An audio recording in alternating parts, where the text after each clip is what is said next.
Wayne, good to have you. To start, $275 billion, it's a big number. How did you come to that? Well, that number reflects how much Apple actually spends per year in China. So, the vast majority of Apple's products are assembled in China. The money they spend on suppliers, money they spend on logistics, warehousing, their own employees there. So you take that number every year and you multiply it over 5 years, and that's sort of how you arrive at that figure. Okay, so that would include total economic contribution to China. And that's something that you're saying Tim Cook estimated up front and agreed to, or is that something that evolved over time? Well, in the agreement itself, it says that the spending over the next 5 years is based on what Apple spent in 2015. And so Apple arrived at that figure, and they had it with them when they went to the Chinese government.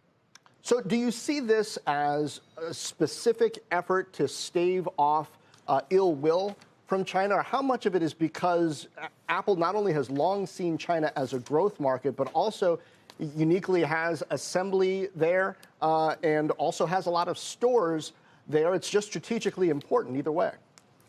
Right. So, when you sign these agreements with the Chinese government, first of all, they're non-binding, but because it's with the government, you try to make an effort to kind of commit to them. And so even though there wasn't a specific quid pro quo, many companies sign these sort of agreements hoping that it'll build good relations and goodwill with Chinese government officials.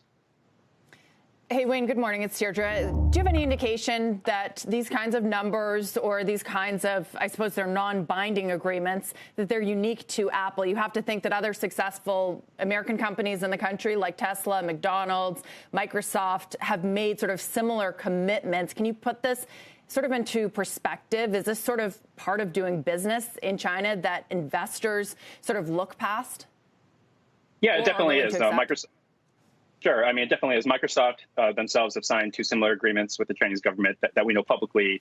Cisco has signed them. Samsung has signed them. So this is the cost of doing business. The big difference between Apple and those companies is the size of its investments in China.